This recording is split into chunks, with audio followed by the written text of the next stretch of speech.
여러분 안녕하십니까? 인문학TV 고경입니다. 오늘은 사마천 4기 열전 내용 중에서 남월열전에 대한 이야기를 해보도록 하겠습니다. 먼저 이 남월열전에 들어가기 전에 월나라, 월국에 대한 개괄적인 설명을 먼저 드리도록 하겠습니다. 월은 춘추시대 때 5월 동주라는 고사성어에서 우리가 보듯이 월나라의 구천 이야기가 있습니다. 그 뒤로 춘추시대 이후 전국시대에 들어서는 장강을 중심으로 대국이 된 초나라에 흡수되고 말지요. 그리고 나서 진나라 진시황제가 전국을 통일을 했을 때 중국에 완전히 귀속된 지역이 월국입니다. 자, 이 월은 지금 중국 동남부 지역, 그러니까 절강성, 그 다음에 복건성, 그 다음에 강서성, 광동성, 그리고 지금 베트남 월남 북부의 그 계림성까지 넓은 지역에 이르는 옛 장소명입니다.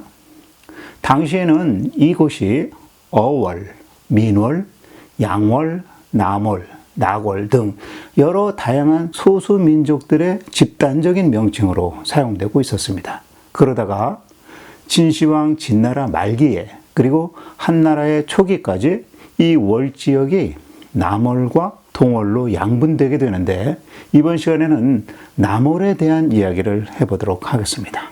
자, 남월열전에서 소개되는 남월은 통일 진나라의 지방 관리였던 조타라는 사람이 있었습니다. 이 조타가 통일 진나라 말기 혼란 시기를 틈타서 남월을 건국해서 그 뒤로 사대를 계승해 쭉 내려오다가 한나라 무지 때 무제에 의해서 멸망을 하고 한나라에 다시 통합된 지역입니다. 원래 이 남월 지역은 진시황제 때 이미 중국에 귀속된 지역이었습니다.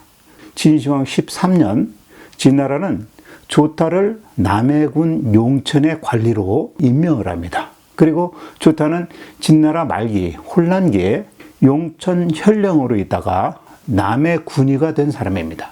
그래서 사마천은 직위와 이름을 섞어서 조타를 위타, 군위에 있었던 사람이다 해가지고 위타라고도 명명을 하고 있습니다. 그래서 조타와 위타는 같은 인물이다 라고 이해하시면 되겠습니다. 남해군의 군위가 된 조타는 남해군 전 지역을 가장 먼저 장악을 하고 진나라가 멸망을 하자 그 이웃 가까이에 있는 계림군 그리고 상군 이 두 개 군을 합쳐서 남월국을 창건을 합니다. 그리고 나서 스스로 무왕이라고 칭하게 됩니다. 그래서 이 남월의 초대 왕이 조타가 되는 것입니다. 이후로 조타는 한나라 고제 유방 그리고 여태우 문제, 경제, 무제 초기까지 남월의 왕으로서 한나라와 적절한 관계를 유지하면서 내려왔습니다.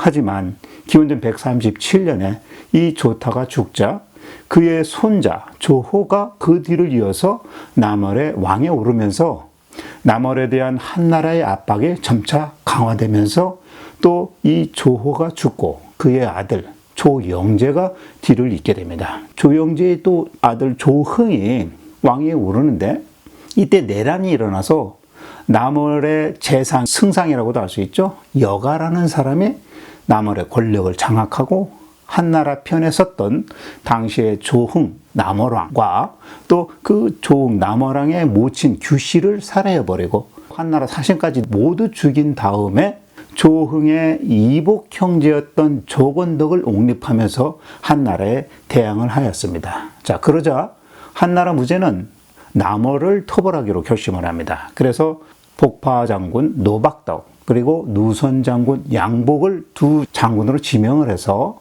대군을 남월에 급파를 해서 공격을 합니다. 결국 남월은 기원전 111년 한나라 군대의 공격을 받고 남월의 수도 번우라고 하는데, 지금 이 번우가 어디냐면 여러분들 중국의 제3의 도시, 첫 번째는 베이징, 두 번째는 상하이겠죠. 그리고 세 번째 도시가 광저우입니다. 바로 이 남쪽 지역 광저우 큰 도시가 오늘 이야기하는 남월의 수도 번우라고 불려지게 되었습니다. 그 번우를 함락을 하고 남월은 총 94년 동안 존재를 했지만 결국 한나라 무제에 의해서 기원전 111년 망하고 말았습니다. 자, 그러면 남월에 대해서 사마천이 기록한 남월 열전 주인공 조타부터 시작해서 이야기를 해보도록 하겠습니다.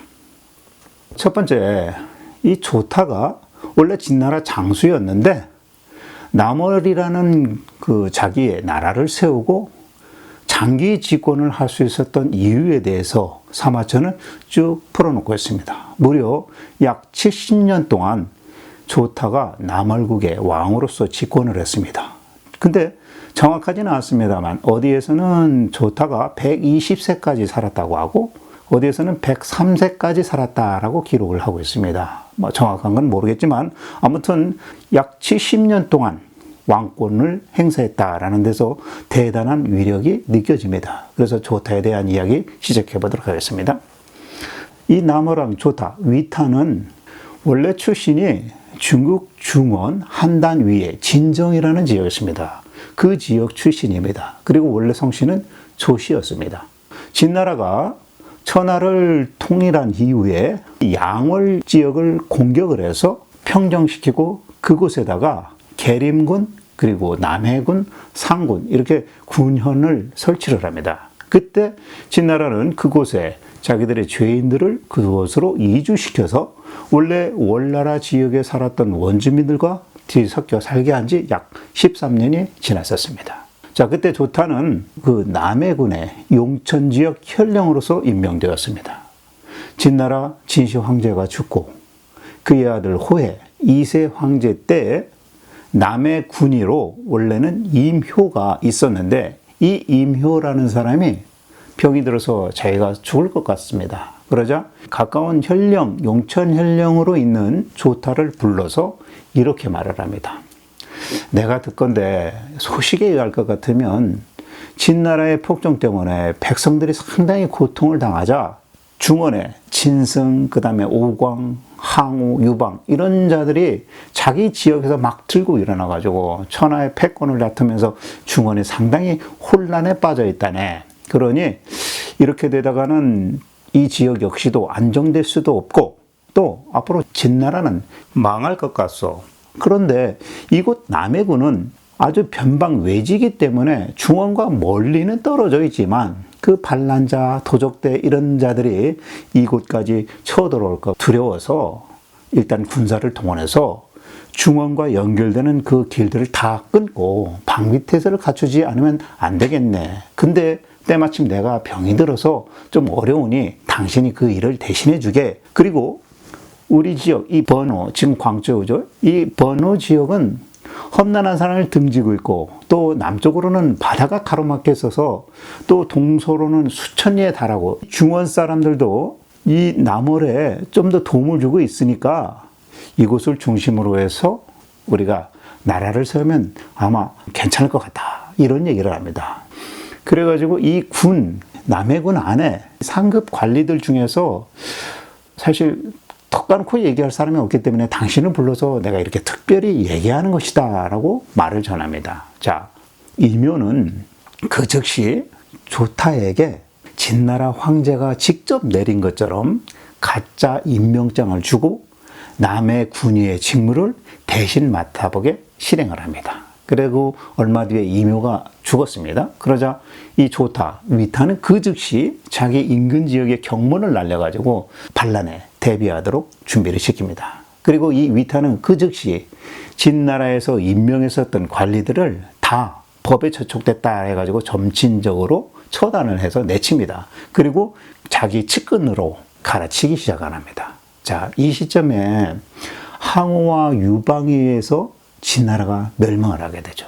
그때 위타는 바로 그 이웃 계림군, 그 다음에 상군까지 쳐가지고 그 땅도 병합을 해버립니다. 그리고 나서 이 위타는 스스로 남월국의 무왕이라는 자리에 오르게 됩니다. 스스로 왕이 된 겁니다. 이처럼 이러한 과정을 거쳐서 남월이 탄생이 됐다라고 말씀드리겠습니다. 자, 그러면 이 남월국과 새로 서게 된 한나라 제국과의 그 관계를 알아보도록 하겠습니다. 각각의 한나라의 황제를 중심으로 그 관계를 얘기해 보도록 하겠습니다. 먼저 한나라 고조 유방과 남월국과의 관계를 말씀드려 보죠. 한나라 고조 유방이 중국 천하를 평정을 했죠. 초안전을 치르느라고 사실 중원의 백성들이 상당히 힘들어 있었습니다. 그래서 백성들을 의식해서 유방은 남월의 조타를 상대할 생각을 갖지 않게 되는 거죠. 왜? 어렵다라고 생각하는 겁니다. 전쟁을 그동안 너무 오랫동안 치러왔기 때문에. 그래서 이 한고조 유방이 기원전 195년에 죽는데 그 바로 1년 전 기원전 196년에 자기 신하 6고를 남월로 사신으로 위타에게 보냅니다. 그리고 그때 남월의 위타를 왕으로 인정을 해줍니다. 그리고 나서 이 한나라와 남월 간에 그 양국 간에 서로 사신이 오갈 수 있도록 그렇게 해서 이제 관계를 가져가게 되는 거죠. 그때까지만 해도 이 한나라의 남쪽의 그 변경 지역, 그러니까 남월과 사이에는 장사라는 지역이 있습니다. 그 장사 지역이 뭔가 이 남월국가의 변방에서 근심거리가 되지 않도록 하기 위해서 그런 조치를 취했던 겁니다. 자, 그러니까 한나라 유방 때는 남월과 관계가 상당히 괜찮았다라고 볼 수 있는 거죠. 근데 이 유방이 죽고 나서 유방의 부인 여태우가 집권을 했을 때부터 조금 틀어지게 됩니다. 자, 그때는 한나라의 그 장사국, 아까 그 장사국 지역, 그 변경에 무역시장, 남월국가 무역시장이 개설이 됐는데, 거기서 이제 철제류들을 교육하는 것을 이제 여태우가 금지를 시켜버립니다. 그러자 이 남월의 조타는 그에 대해서 반발을 하면서 이렇게 말합니다. 예전 한나라 고조 황제가 저를 남월왕으로 삼고 쌍방이 서로 사신과 물자를 오가게 했는데 왜 지금 와서 여태우께서 우리를 오랑캐로 분류를 해가지고 교육마저도 끊으라고 하느냐. 내가 볼 때 이거는 바로 저 국경을 접하고 있는 장사왕이 우리를 한나라와 이간시키려고 하는 그 술책에 지나지 않는다라는 말을 합니다. 그리고 나서 이 남월왕 조타는 자기의 그 존호, 그러니까 자기를 왕이라고 불렸잖아요. 이 왕이라고 불렸던 것에서 더 높여가지고 나는 이제 제다, 남월의 무제다라고 칭하를 합니다. 그러니까 결국 황제의 그 대우를 하겠다라는 그런 얘기죠. 그래서 군대를 동원해가지고 이 위타가 장사국 변경 지역의 몇 개 현을 공격을 해버립니다. 자, 그러자 이때 여태우도 뭐 가만둘 수 없죠. 그래서 맞대응을 합니다. 그래서 장군 중에 주조라는 사람을 파견을 합니다. 그래서 조타를 공격하도록 합니다. 근데 이 남쪽 지역이 상당히 무덥고 또 습한 날씨죠. 그래서 한나라 군대가 남쪽으로 들어와서 그 지역의 풍토병에 견디지 못하고 그 양산령이라는 그 산을 넘지 못합니다. 그러면서 약 1년 동안 지체를 하게 됩니다. 그러는 중에 이 여태우마저도 죽게 됩니다. 그러니 한나라 군대는 1년 동안 지지부진하다가 다시 철수해서 장안으로 돌아가고 맙니다. 자, 조타는 이때 이 기회를 틈타가지고 자기의 군대를 변경으로 더 확대를 해가면서 남월 옆에 민월, 그 다음에 서구, 나골 이런 지역까지 다 흡수를 해서 남월로 복속을 시키고 영토를 동서로 만여리까지 더 널리 확장을 하게 됩니다. 자, 이 시점에 이러한 영토 확장의 동기부여가 된 조타는 이제 자기 스스로 황제라는 위치에서 황옥이라 해가지고 황제만 타는 그 술에 있습니다. 그거를 만들어서 타고 또 그 옆에 황제만 달고 다니는 깃발을 꽂고 황제를 칭합니다. 지위를 한나라의 황제와 동등하게 만들었던 거죠. 그만큼 조타의 위세가 더 커지게 되었다라는 얘기입니다. 자, 근데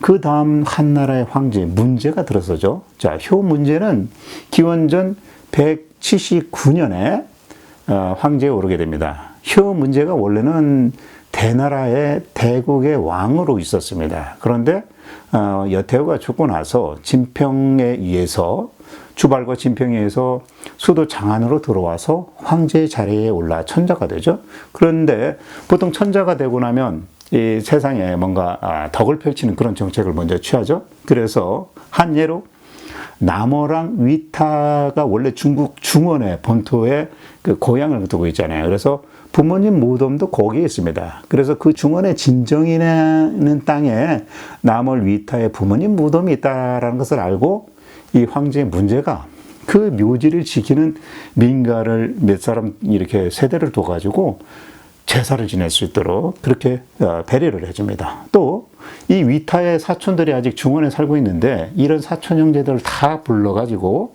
아주 귀한 관직을 한나라에서 내려주고 또 상도 주고 포상도 주고 뭐 이러면서 위타의 그 가족들 내지는 조상들을 잘 배려하고 포양하고 있다, 그런 표시를 합니다.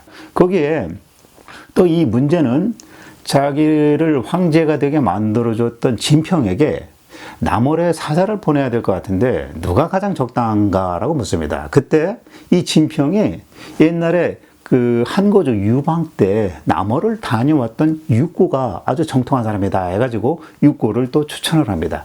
그래서 문제의 명을 받고 또 육고가 남월에까지 와서 사신으로 내려왔다가 돌아가게 되죠. 자, 그때 이 남월의 조타는 그 기회를 틈타가지고 자기가 사실은 황제라고 스스로 칭하지 않았습니까? 그간에 한 번도 뭐 한나라에 사신을 보내거나 천자에게 뭔 일을 이렇게 아뢰거나 입조하거나 이러지를 않았어요. 그러니까 이 한나라에서 사신으로 내려온 육고가 남월의 조타를 꾸짖습니다. 왜 한 번도 안 올라오느냐? 입조를 한나라 황제에게 입조하지 않느냐라는 그런 꾸지람을 합니다. 사실 처음에 이 남월왕 위타는 이 육고가 남월에 도착해서 상당히 두려워 보였습니다. 근데 조타가 마음을 딱 이렇게 바꾸고 내려온 육고라는 한나라 사신에게 이렇게 말을 합니다. 저 늙은 신하 조타는 예전에 여태우께서 우리 남월을 격리시키고 차별 대우하기에 변경지역 장상왕이 우리하고 한나라하고 이간질 시킨 것을 의심해서 그렇게 했던 겁니다. 제가 여기 앉아서 소문을 들으니 여태우께서 신의 친족을 또 거기다 다 죽여버렸고 우리 조상의 무덤도 다 파가지고 불태웠다고 하는데 그에 열받아가지고 제가 장사지역, 변경지역을 그동안 공격했던 겁니다. 그리고 이 남방은 지대도 낮고 또 습한 땅이고 또 오랑캐들이 주변에 많이 있어서 동쪽 변경 쪽의 민월은 백성의 겨우 1000명밖에 안 되는데 거기서도 왕이라고 하고 서쪽에 또 구락이라는 지역 또 나국이라는 지역에서도 인구도 별로 안 되는데 왕이라고 칠합니다.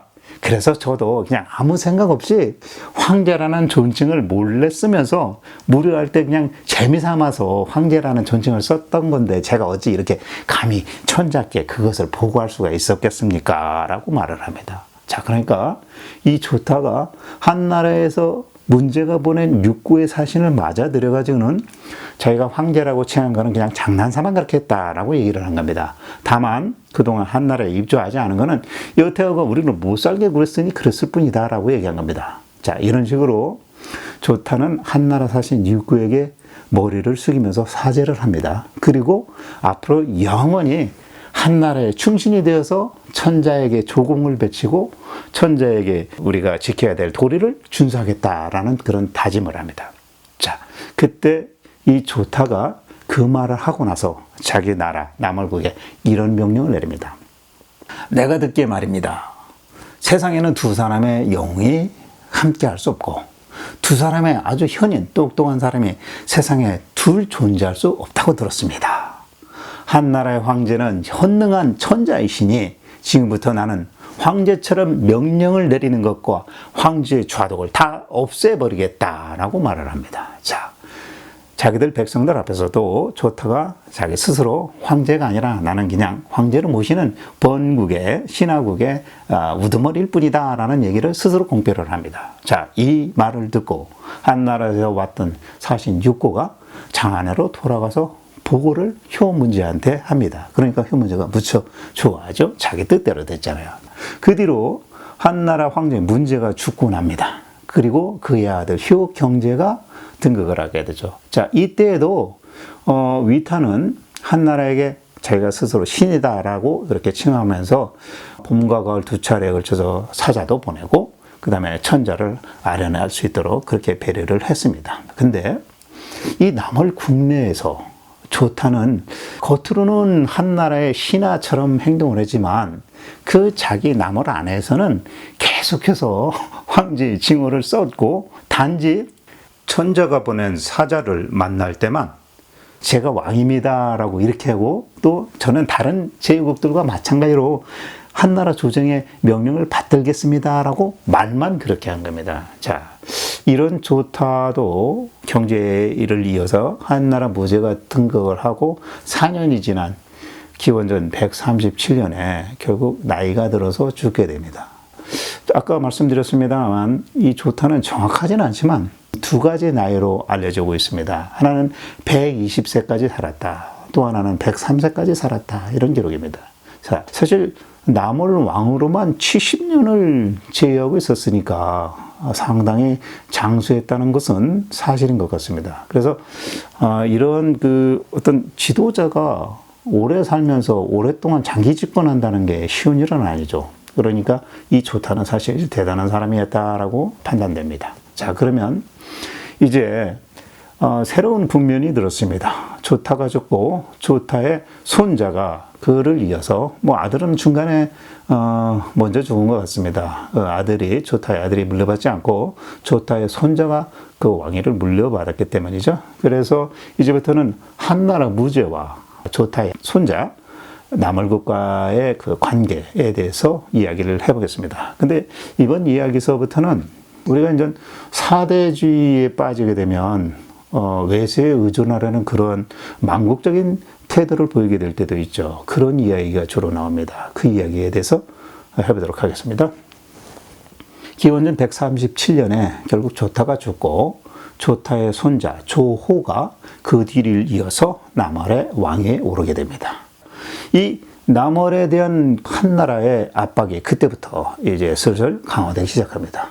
그리고 얼마 지나서 또 조가 죽자 조의 아들 조영제가 그 뒤를 이어서 또 왕위를 물려받습니다. 그리고 나서 또 조영제의 아들 조응이 왕위에 또 오릅니다. 자, 이런 식으로 쭉 아들대로 세 번의 왕위가 내려가게 되는데 결국 이 조흥이 왕위에 올랐을 때 남월국가에서 그 내부에서 내란이 일어납니다. 그때 남월국의 재상인 여가라는 사람이 남월국의 권력을 장악을 하고 한나라에 입주하려는 조흥 왕하고 그 다음에 조흥의 어머니 왕모를 다 살해합니다. 그리고 한나라에서 왔던 사신들까지 다 죽이고 조흥의 이복형인 조건덕이라는 사람을 새롭게 왕으로 세워서 한나라하고 이제 싸움을 했지만 결국 남월은 망하게 됩니다. 자, 그 이야기를 순차적으로 말씀드려 보도록 하겠습니다.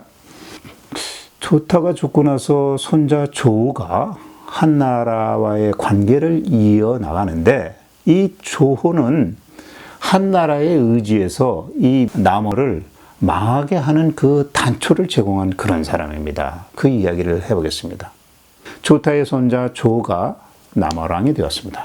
이때가 기원전 135년입니다. 당시에 주변 민월이라는 곳의 왕 영이 군사를 일으켜가지고 남월의 변방국을 공격을 합니다. 그러자 남월 왕이었던 조호는 자기 사신을 한나라에 보내서 한나라 무지에게 의지하여야 하는 편지를 이렇게 보냅니다. 남월과 민월은 모두 한나라의 번신국입니다. 그런데 제멋대로 군대를 일으켜가지고 서로 공격을 할 수 없게 되어 있지 않습니까?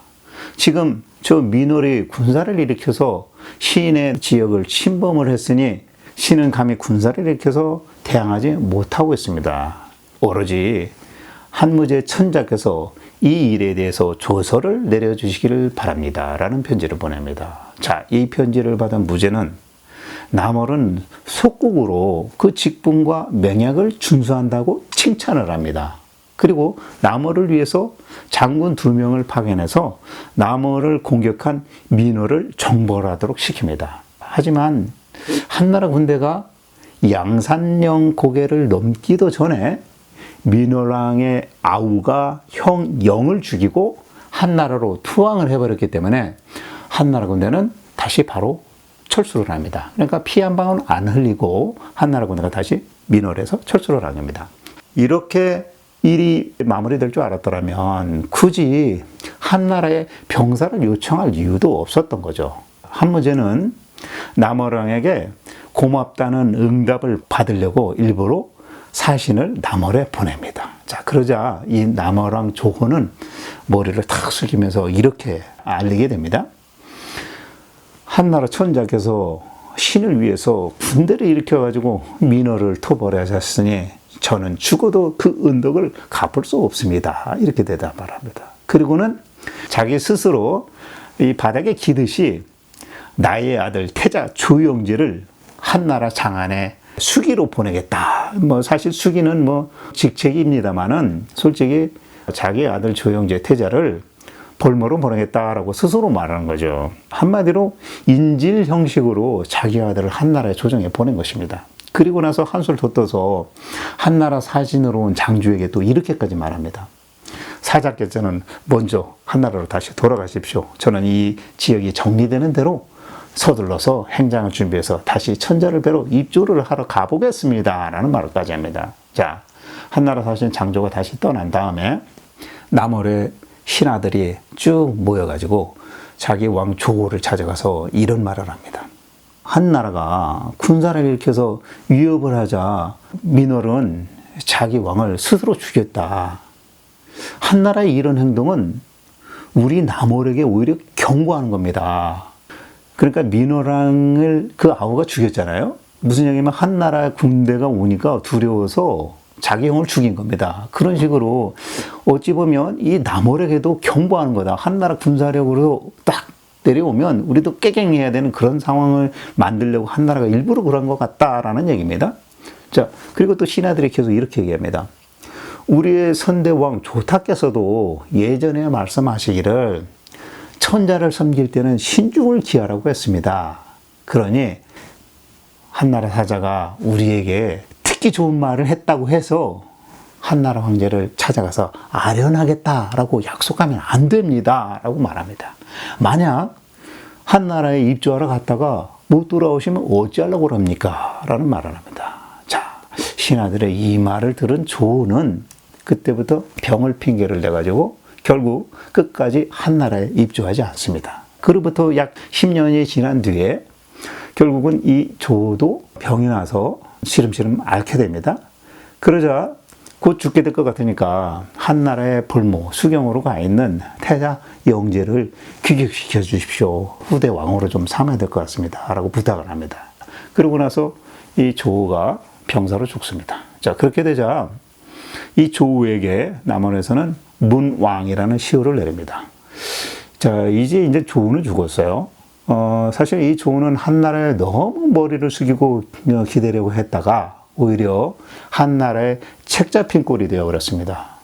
이처럼 약소국이 강대국의 무력에 내지는 압력에 무턱대고 의지하게 되면 안 된다라는 그런 교훈을 던져주는 내용인 것 같습니다. 자, 그러면 이 조호의 아들 한나라의 볼모로 잡혔다가 돌아와서 새로 왕이 된 조영제에 대한 이야기를 해보도록 하겠습니다. 이 조영제와 또 한나라의 관계에서 조영제가 처신한 그런 내용들이 부적절한 것들이 많은데 그 이야기를 해보도록 하겠습니다.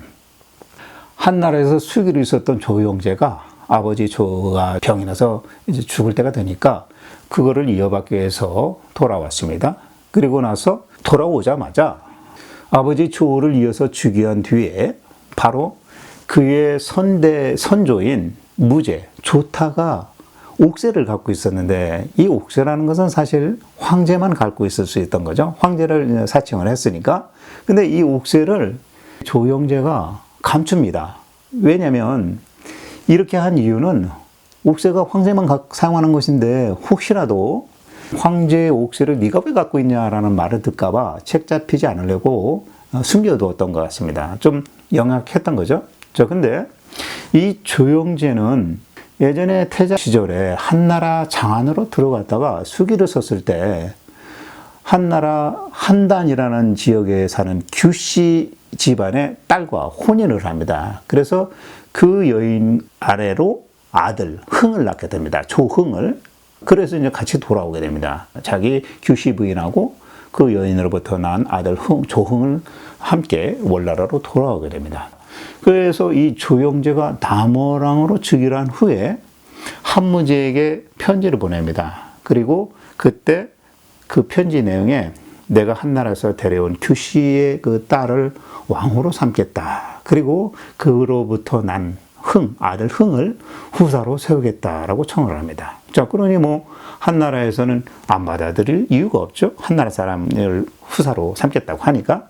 그래서 이 한나라에서는 그 뒤로 자주 이 사자를 남월에 파견을 해서 조영제로 하여금 한나라로 들어와서 천자를 아련을 해라 라고 이렇게 계속 푸시를 합니다. 근데 이 조영제가 약간 향락을 좋아하고 사람 살생하는 걸 또 좀 포악했던 모양이에요.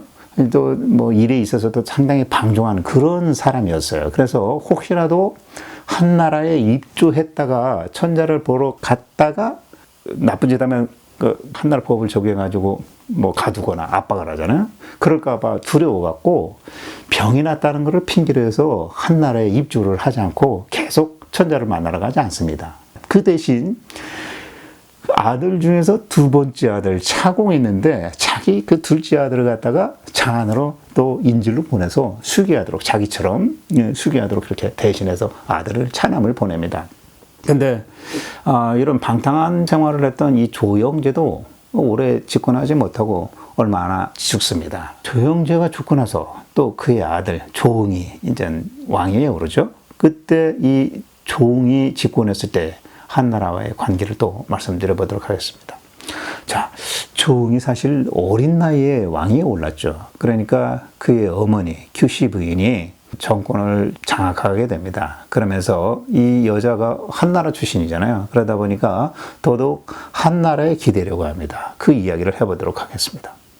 조영제가 죽고 그 밑에 태자 조응이 즉위를 합니다. 그때 이 어머니 규 부인이 이제 왕태후가 되는 거죠. 그런데 이 왕태후는 자기 남편 조영제와 사실 결혼을 하기 전에 패릉의 사람이었던 안국소개라는 사람하고 이미 사귀면서 사통을 하고 있었습니다. 그러니까 불륜을 이미 저지르고 있었던 거죠. 결혼 전부터.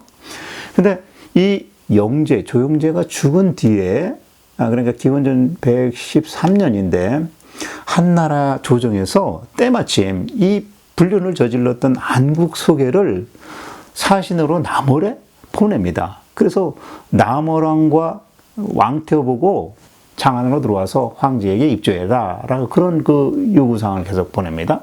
그리고 거기에 또 안국소개를 보내면서 말 잘하는 입담꾼, 좀 힘 좀 쓰는 싸움꾼 이런 사람까지 같이 딸려서 사신으로 여러 명을 보낸 거예요. 그 당시 한나라에 위위로 있던 노박덕이라는 사람이 있습니다. 이 노박덕은 지난번 제가 곽거병 이야기를 할 때 곽거병 밑에서 전공을 많이 세웠던 그런 부장이었던 사람이죠. 그래서 이제 여우회까지 올랐던 그런 사람입니다. 이 노박덕에게 군대를 좀 주고 당신이 저기 남월 근처 계양에 가가지고 주둔하고 있으면서 사신들이 돌아올 때까지 거기서 주둔하면서 기다립시오라고 그러니까 군대까지 이렇게 뒷배경으로 딱 밀어준 겁니다. 자, 근데 이 당시 남어랑이 상당히 어렸잖아요. 그리고 이 왕태후 자체는 또 출신 자체가 중원 출신이잖아요. 그리고 또 이 왕태후가 결혼하기 전에 이미 사신으로 오게 된 안국소개와 사통을 했기 때문에 안국소개가 사신으로 오죠. 얼마나 반갑겠습니까? 옛날에 애인이 왔으니. 그래서 왕태후는 다시 이 안국소개하고 사통을 계속 저지릅니다. 그래서 이런 게 뭐 감춰지겠습니까? 결국 남월국 사람들, 백성들이 그 일을 알게 됩니다. 그리고 그런 불륜을 저지르는 왕태후를 거부하면서 백성들이 잘 따르지 않게 되는 거죠. 자, 그러니까 그때부터 이 왕태후는 혹시라도 내가 바람피는 것 때문에 이 조정 내에서 난이 하나 더 일어나면 어쩌지 하는 생각으로 아주 불안해하기 시작합니다. 그래서 이 왕태후는 건뜩하면 자기 아들 남어랑 조흥에게 그리고 또 나머지 신하들에게 자, 우리 한나라에 그냥 귀속해버립시다라는 그런 권유를 계속 하게 됩니다. 그리고 얼마 안 있어서 사신을 통해서 또 한무제에게 편지까지 씁니다. 다른 제후들과 마찬가지로 우리도 3년에 한 번씩 입조를 하고 변경의 그 관문도 다 철폐할 것을 그렇게 해서 무제한테 편지까지 있습니다. 그러니까 이 무제가 그 편지를 받아들고 남월의 승상이었던 재상이죠. 남월의 재상인 여가에게 은인을 주고 또 내사, 중위, 태부에게 각각 인장을 하사하고 그 밑에 나머지 관직들에 대해서는 남월에서 알아서 해라 라고 이렇게 조서를 내립니다. 그러니까 한나라 무제가 남월국의 인사권, 주요 인사들에는 인사권까지 행사하고 나머지 쪼무라기들은 니들이 알아서 하라라는 그런 조서까지 내린 거죠.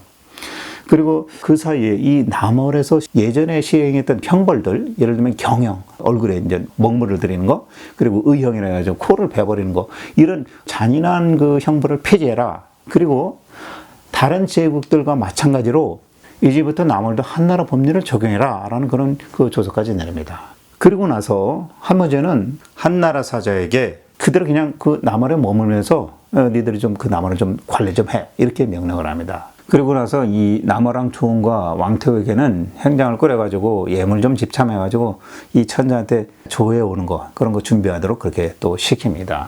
자, 이 남월왕과 왕태우가 앞장서서 한나라에 자꾸 의지하려고 하니까 한나라가 남월의 정사를 그때부터 마음대로 좌지우지하기 시작한 것이죠. 이처럼 나라의 운명이 점점 쇠약해져가는 그런 과정이 되겠습니다. 이 바람난 그 치부를 감추기 위해서 한나라에 기대려고 했던 왕태우와 남월의 재상이었던 여가의 갈등에 대한 이야기를 좀 해보겠습니다. 남월의 승상 여가는 나이도 많이 들었습니다. 그리고 그동안 3명의 남월왕을 이렇게 모시면서 승상으로 지냈고 또 조정 내에서 그 친인척들을 많이 이렇게 끼워 넣어가지고 또 황실과 혼인도 하고 이래서 남월 내에서는 나름대로 조직력이 상당했습니다. 남월 사람들은 결국 여가를 믿고서 여가 밑에 붙는 사람들이 많았던 거죠. 그러다 보니까 남월의 민심을 이제 휘어잡고 있었던 그런 상황이었습니다. 이 남월왕이 한무제에게 상서를 하려고 할 때 여가는 거듭해서 그거 상상하지 마십시오 하고 만류를 합니다. 근데 이 어린 왕은 그 여가의 제안을 받아들이지 않습니다. 그런 일이 자주 있자 이번에는 재상 여가가 아예 병을 핑계 삼아서 아무도 안 만나고 그냥 짝박해서 있는 겁니다. 한편 한나라 사신들은 여가 재상의 언어에 대해서 좀 주의는 했습니다. 그렇지만 여가의 그 태도가 아주 분명하지 않으니까 여가를 처리하지도 못하고 그러니까 죽이지도 못하고 밀어주지도 못하고 하는 그런 상황이었습니다. 애매모호한 상황이었던 거죠. 그리고 이 남월왕 조은과 그 어머니 왕태우 또한 혹시라도 이 여가가 난을 일으키기가 두려워가지고 안 되겠다. 우리가 술자리를 만들어 가지고 한나라 사신들을 다 모아놓은 상태에서 저 여가머리를 한번 제거해버리자 라는 그런 계획을 세우게 됩니다. 그래서 술자리를 엽니다. 그때 한나라 사신들 모두 이제 모이고 또 거기에는 왕태우도 있고 또 남월왕도 있고 또 그 자리에 승상 여가가 같이 다른 대신들하고 이렇게 같이 이제 모여서 술자리를 하면서 좌석을 배치해서 앉아 있죠. 자, 그때 이 술자리 바깥에는 이 여가의 동생이 있습니다. 남월에 이제 장군으로서 있었는데 자기 부하들을 거느리고 궁 바깥에서 딱 포위하고 있었습니다. 그러니까 안에서 술자리가 벌어지고 있지만 바깥에는 여가의 그 측근들이 군사를 동원해서 딱 둘러싸고 있었던 거죠. 자, 술자리가 시작되고서 술잔이 막 돌 때 왕태우가 재상 여가에게 이렇게 말을 합니다. 우리 남월이 한나라에 귀속하면 이익일 텐데 당신은 왜 맨날 반대를 합니까? 라는 질문을 던집니다. 왕태우가 이렇게 말한 것은 한나라의 사신들이 그 자리에 같이 있잖아요. 그래서 그 사람들의 공감을 얻으려는 그런 술수에서 한 말입니다. 그런데 이 한나라 사신들 역시 사실은 바깥에 여가의 군사들이 탁 둘러싸고 있는데 사실 함부로 행동하기 겁나죠. 그래서 왕태우 편에 함부로 설 수가 없었습니다. 자, 그러자 승상 여가는 부위가 심상치 않구나라는 것을 눈치채고 일단 바깥으로 나가려고 합니다. 그러니까 참다 못했던 이 왕태우가 창을 번쩍 들고 여가를 직접 찌르려고 합니다. 그러니까 그 바로 아들 남월왕 조흥이 자기 어머니 왕태우를 말립니다. 자, 그때 이 여가는 역시 나를 죽이려고 했었던구나 라고 눈치를 채고 일단 술자리에서 빠져나온 다음에 자기 아우가 데리고 온 병사들을 두 편으로 나눠가지고 반은 자기 집을 지키도록 합니다. 그리고 나서 병을 핑계로 해서 이제 아무도 또 안 만나는 겁니다. 그리고 나서 그때부터 이 여가는 비밀리에 대신들과 함께 언젠가는 우리가 반란을 일으켜야 되겠다라는 준비를 시작합니다. 이때 남어란 조흥은 사실 재상 여가를 죽일 생각까지는 없었어요. 그리고 이 재상 여가 또한 조흥이 나를 줄 수는 없다라는 걸 알았기 때문에 뭐 급하게 이렇게 반란을 일으키려고 하는 그런 생각은 갖지 않았습니다. 근데 이 왕태우만은 자기가 이 분란을 일으키고 또 음란한 짓을 하잖아요. 그래서 계속 백성들의 민심이 흉흉해지니까 어찌됐든 빨리 이 상황을 모면하려고 여가를 막 죽이려고 했지만 뭐 자기 능력이 안 되는 상황이었습니다. 이런 애절한 상황이었던 거죠. 바람난 여자의 마음입니다. 자, 근데 결국은 한 무제가 결단을 내려서 남어를 멸망을 시킵니다. 그 이야기를 해보죠. 한 무제는 남어에 간 사신들이 별 볼 일 없이 자꾸 저렇게 어영부영하고 있고 막 그러니까 자기의 장군들을 동원시켜서 남어를 안 되겠다, 토벌을 해야 되겠다라는 마음을 굳히게 됩니다. 그때 그 장군 4명이 있는데 첫 번째는 이제 보파 장군, 아까 말씀드렸던 노박덕입니다. 그리고 누선 장군 양복이라는 사람, 두 사람을 지휘관으로 삼아서 이제 대군을 파견을 해서 남어를 공략을 합니다. 그때가 기원전 111년입니다. 한나라의 군대가 남월의 수도 광저우죠, 번호 함락을 하고 결국은 그곳에 현 군현을 설치해서 남월은 결국 망하게 됩니다. 이 멸망하는 과정에 대해서 또 좀 말씀드려 보도록 하겠습니다. 한참 동안 반란을 일으킬까 말까라고 이제 인내하고 있던 여가가 결국은 반란을 도모했다라는 그런 얘기입니다. 한나라 무제는 남월의 그 재상이었던 여가가 남월 왕에게 복종하지도 않고 또 남어랑 조흥과 그의 어머니 왕태우는 뭐 힘이 약해서 세력도 없고 하니 저 여가를 통제할 수 없겠다라는 생각을 갖게 됩니다. 그리고 자기가 보냈던 그 한나라의 사신들은 잔뜩 겁을 먹고 어떤 우유부단한 그런 행동을 하고 있다라는 것을 한나라 무제가 소식을 듣게 됩니다.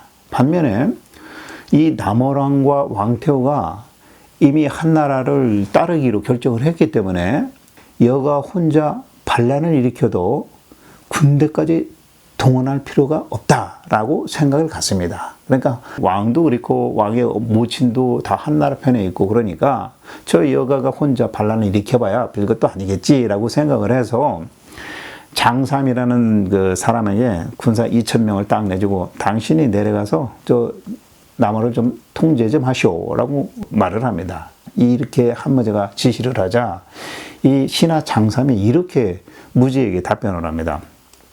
만약에 친선을 위해서 간다면 몇 사람이면 충분하지만 무력 행사를 하려고 가는 것이라면 저 2,000명 대로는 저 못합니다. 안 됩니다. 저는 더 주셔야 됩니다. 이렇게 대답을 해요. 자, 그러니까 이 장삼의 황제의 지시를 따르지 않고 아예 사양을 한 겁니다. 안 가겠다. 그러니까 이 천자인데 무제가 얼마나 자존심 상했겠어요. 그래서 이 장삼을 상당히 괘씸하게 생각을 해서 그 자리에서 장삼을 파면시켜 버립니다. 그러고 나니까 항상 이럴 때 또 기회를 엿보던 사람들이 있죠. 그 중에 한 사람, 옛날에 이제 제부왕의 이제 승상을 지냈던 한천주소라는 사람이 나타나서 무제에게 이렇게 말합니다. 저 월나라 남월 보잘것없는 지역이고 또 그 왕과 태가 우리 편이잖아요. 남월 재상 여가 하나만 제거하면 되니까 저에게 2,000명은 필요 없고 200명만 주세요. 그럼 제가 가서 반드시 여가를 죽이고 해결하겠습니다. 라고 말을 합니다. 자, 한천주가 이렇게 장담하는 말을 하자 한나라 무제가 그래요? 네가 할래? 그래, 알았어. 그러면 너 내려가. 그 대신 내가 이 남월의 왕태우의 아우 규락이라는 사람이 여기 한나라에 있으니까 걔 포함해서 내가 병사 2,000명을 내줄 테니까 너 남월 국경으로 쳐들어가서 해결하고 와! 라고 이렇게 명령을 합니다. 자, 이때 남월의 재상 여가의 그 무리는 한나라 군대가 출병했다는 그 소식을 듣고 안 되겠다. 이제 진짜 우리가 반란을 일으켜야 됐다라는 결심을 합니다. 그리고 나서 남월의 백성들에게 이렇게 설득을 합니다. 우리의 남월왕은 나이가 어리다. 그리고 그 왕의 어머니 왕태호는 원래 저 중국의 중원 출신 사람 아니냐. 또 한나라 사신과 또 음란한 그런 관계도 맺었고 오로지 저 여자는 한나라에만 바라보고 있으니까 남월에는 아주 존재가치가 없는 그런 여자다. 그리고 이 남월의 귀한 물건들이라는 물건은 전부 다 저 천장에 다 바치고 아첨 떨고 있지 않습니까? 지금 저 한나라에서 군사를 동원해서 우리를 치러 오겠다고 하니 저는 반란을 일으켜서 나라를 바로 세우도록 해야 되겠습니다. 라고 자신있게 자기의 포부를 밝히고 한나라와 맞대응을 하겠다. 라는 그 표현을 합니다. 자, 이때 이 왕태우는 사실 뭐 남월에 대해서는 전혀 신경을 쓰지 않은 거죠. 오로지 자기의 이익만을 생각했고 또 이 남월국 조씨의 그 사직에 대해서는 전혀 보살필 생각이 없었던 여자인 거죠. 이처럼 재상 여가의 말이 끝나자마자 여가는 자기 아우와 함께 군사를 거느리고 남월왕 조흥, 그 다음에 그의 어머니 규씨, 왕태우를 죽입니다. 그리고 그때 함께 있었던 한나라에서 왔던 사신들 모두 잡아 죽입니다. 자, 그리고 나서 원래 이 남월왕 조흥의 아버지 조영제가 남월 출신 여자에게서 낳은 아들도 또 있었습니다. 그러니까 조흥의 이복형이죠. 그러면서 동시에 장남이었습니다. 이 조건덕이라는 사람인데 이 조건덕을 세워서 남월왕으로 옹립을 합니다. 이 시점에 한나라에서 군대를 이끌고 내려온 한천수의 군대는 남월로 막 내려오고 있는데 어쩐 일인지 남월 사람들이 길을 탁탁 열어주면서 양식까지 대주면서 순조롭게 이렇게 공격해 들어오도록 길을 내줍니다. 왜 그랬냐? 파죽지세로 내려오는 것처럼 했지만 사실은 남월국 안쪽 깊숙하게 들어오게 만든 다음에 남월국의 수도 번우 근처 약 40리 정도쯤 왔을 때 한꺼번에 포위를 해서 남월의 군대가 한천수 군대를 기습을 해서 다 전멸을 시켜버렸습니다. 그러니까 한천수가 자기는 2,000명이면 충분하다고 해놓고서 지가 죽어버렸습니다. 자, 한무제가 한천수가 죽었다는 얘기를 전달받습니다. 그러고 나니까 더 열받죠. 남월의 이 여가가 반란을 했고 또 공표하기를 왕을 갖다가 다른 사람을 세우겠다고 하니까 무제가 안 되겠다. 이번에는 장수 4명을 보내야 되겠구나라는 생각을 합니다. 그래서 이 4명을 지명하는데 그때 그 군사들은 한나라의 죄수 또 강회의 이남에 있는 10만 명의 그 수군들을 동원해서 남월과 전면전을 치르도록 명령을 내립니다. 자, 이때가 기원전 112년 가을입니다. 그 당시 위위로 있던 노박덕, 그러니까 아까 말씀드린 대로 곽거병 부하 장수로 있었던 사람이었다고 그랬죠. 이 노박덕을 복파 장군으로 임명합니다. 그리고 복파 장군에게는 계양이라는 곳에서 병사를 일으켜가지고 회소로 내려가게 지시를 합니다. 그리고 두 번째로 주작도 양복이라는 사람이 있는데 이 사람은 누선 장군으로 임명을 하고 예장이라는 지역에서 출병을 해서 횡포연으로 내려가도록 합니다. 그러니까 두 개의 그 길로 남월을 공격하도록 지시를 하는 거죠. 그리고 또 예전에 월나라 출신 사람 중에서 한나라로 투항한 사람이 있습니다. 제후로 보내진 두 사람이 있는데 이 과선 장군과 하려 장군이라고 이렇게 명을 해서 이들에게는 영릉이라는 지역에서 출병을 해서 한 사람은 이수로 내려가게 하고 또 한 사람은 창호에 이르도록 이렇게 지시를 합니다. 그리고 또 한 사람, 남월 사람이었던 치의후라는 사람이 있는데 이 사람은 파촉 지역에서 사면된 죄수들, 그런 사람들을 병사로 이제 거느리고 야량이라는 군대를 파견을 해서 장가강으로 내려가도록 지시를 합니다. 그러니까 총 5명의 장수가 내려오게 되는 거죠. 자, 그렇게 해서 결국은 이 광저우 지역인 번우에서 총 집결을 하도록 명령을 내렸습니다. 그래서 기원전 이제 111년 겨울이 되었습니다.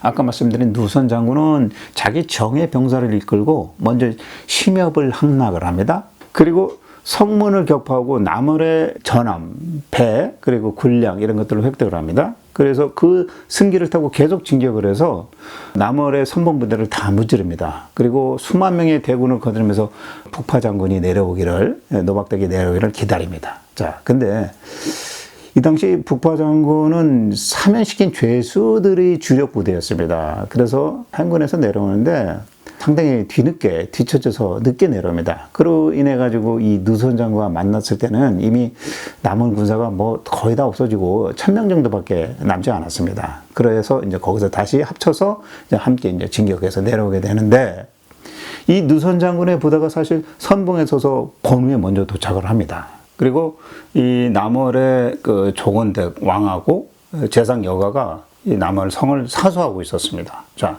누선 장군은 스스로 지형이 유리한 곳을 택해가지고 번호의 동남쪽에 주둔을 하고, 북파 장군은 번호의 서북 쪽에 주둔을 합니다. 그래서 이제 날이 저물었습니다. 그래서 누선 장군은 남월 군대를 공격하여 태페시고 번호에다가 그 성에다가 불을 지르게 됩니다. 자, 남월 사람들은 평소부터 이 북파 장군의 명성을 잘 듣고 알고 있었어요. 그래서 이 날이 저물자 북파 장군의 병력이 얼마나 되는지 사실은 알지 못했습니다. 겨우 1000명밖에 안 되는데 그걸 몰랐던 거죠. 자, 이때 북파 장군은 바로 사자를 적군에게 보내서 투항해라 라고 이렇게 해서 꼬드깁니다. 그러니까 이 북파 장군의 두려움을 갖게 된 남월의 군사들이 막 서로 앞다퉈서 항복을 하기 시작합니다. 자, 그때 이 누선 장군은 사실 전력을 다해서 이 남월의 성을 공격해서 적의 그 진영도 불태우고 또 이렇게 성과를 냈는데, 정작 이 남월의 군사들은 누선 장군 쪽이 아닌 북파 장군 쪽으로 가가지고 항복을 하는 그런 형국이 되었습니다. 자, 아침에 딱 둥이 트니까 성 안에 있던 그 남월 사람들이, 군사들이 모두 북파 장군 앞에 가서 항복을 한 겁니다. 이때 재상 여가하고 남월왕 조건덕은 안 되겠다, 더 이상 우리가 버틸 수 없겠구나 해서 남해 바닷가로 도망을 하기 시작합니다. 그때 이 북파 장군은 자기가 앞에 이 투항한 남월의 귀족들을 이제 딱 신문해가지고 여가하고 그 무리들이 어디로 도망갔는지를 알아냅니다. 그래서 추격을 합니다. 결국 그렇게 해서 남월의 왕으로 추대되었던 조건덕은 북파 장군의 부장에게 사로잡히고, 또 재상 여가는 남월 출신 난관에게 잡히게 됩니다. 그래서 둘 다 사형을 당하게 되죠. 자, 이와 같이 남월이 한나라에 이렇게 병탄을 당하고 나니까 그간 남월에 의지하고 있었던 주변의 그 나머지 월지역 사람들 모두가 한나라로 다 이렇게 귀속을 해서 투항을 해버립니다. 자, 이처럼 여러 지역의 사람들이 급히 한나라 편에 다 돌아서고 나니까 그 당시 아까 한나라에서 파견된 과선 장군, 또 하려 장군, 또 하나 지의후, 이 세 명의 또 장수가 있잖아요. 이 사람들이 이 번외라는 곳까지 도착하기도 전에 이미 전쟁이 다 끝나고 평정돼 버리고 마는 겁니다. 남월은 사실 위타, 이 조타가 최초로 왕을 칭하면서 5대에 이렇게 이어져 내려왔습니다. 그리고 총 93년간 유지하다가 결국 한나라 무제 때 멸망을 하게 되었던 거죠. 자, 여기까지가 남월 열전의 내용입니다. 여기서 사마천은 이 남월 열전에서 이렇게 말을 하고 있습니다.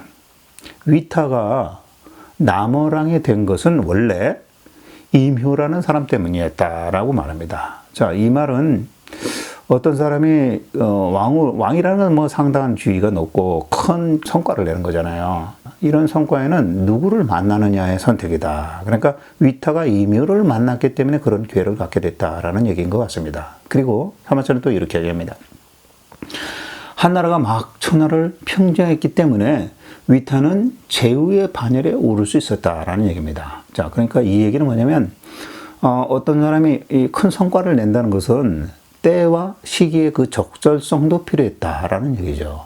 또 여태우에 대한 얘기를 합니다. 여태우가 주조를 시켜가지고 남월을 정벌을 하려고 했었잖아요. 근데 결국은 무더위하고 습기 이런 기후를 만나서 질병이 발생돼서 퇴각을 했으니 이 덕분에 위타가 더욱더 교만해졌다라는 말을 합니다. 자, 이 얘기는 한나라의 이러한 대책 없는 그 한나라 확장 정책에 대한 실패를 얘기하는 것 같습니다. 뭐 적확한 뭐 지리적인 여건, 이 상황 이런 건 판단하지 않고 어떤 감정 때문에 공격을 했을 때 남월로부터 오히려 역공을 당하거나 남월이 더 교만해지는 그런 입장이 되지 않느냐라는 그런 얘기를 하고 있습니다. 그리고 사마천은 또 이 남월 말고 주변에 구월, 그 다음에 낙월, 뭐 이런 곳이 이제 남월을 공격해 왔잖아요. 왜 그러냐? 이때 이후로 이 남월이 뭔가 동요를 일으켜서 한나라에 의지하기 시작했다라는 얘기입니다. 그러니까 어떤 상황에서 어떤 선택을 해야 될 때 잘못된 선택이 결국은 운명을 바꾸는 그런 결과를 초래한다라는 얘기인 것 같습니다.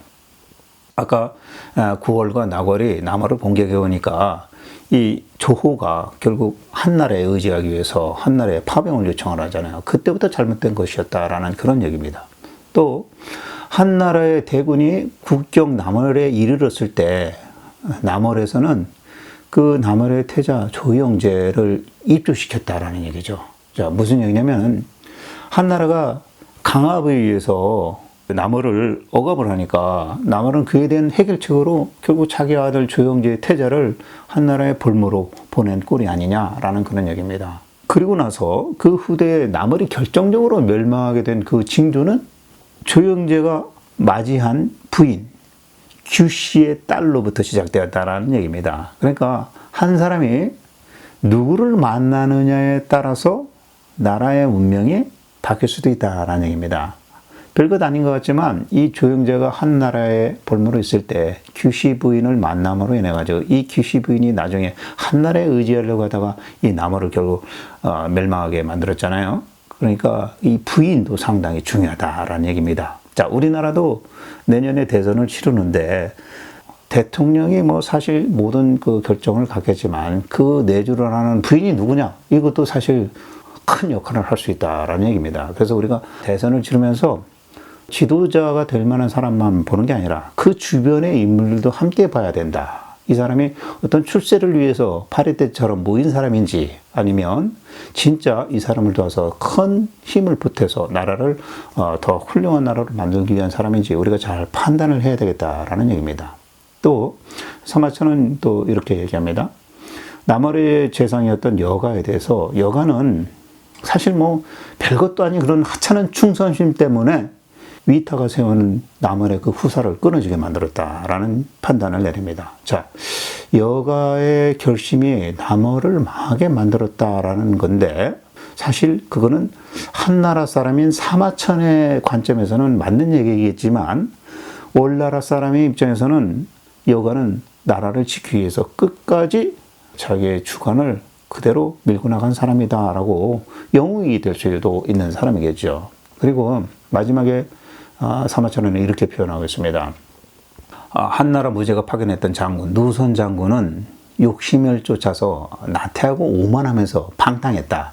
그래서 이 장군이 사실 뭐 실질적인 공격은 이 누선 장군이 다 했어요. 근데 좀 조잡하게 그렇게 일 처리를 했다라는 얘기를 하고 있습니다. 그래서 실질적인 전쟁은 이 누선 장군이 세웠습니다. 근데 복파 장군, 뭐 1,000명의 군사만 남기고 겨우겨우 뒤늦게 도착한 복파 장군이 그러한 공공한 속에서도 오히려 지혜롭게 처신을 해서 화를 복으로 돌렸다라는 얘기입니다. 그러니까 자기의 이제 특사를 파견해가지고 남월군을 투항하게끔 만드는 그런 역할을 했지 않았습니까? 그래서 정작의 이 전쟁, 남월과의 전쟁에 대한 그 공과에 대해서는 복파 장군이 실속을 얻었다라는 그런 평을 하고 있습니다. 그래서 마지막에 이 두 사람을 대비하면서 이런 말을 합니다.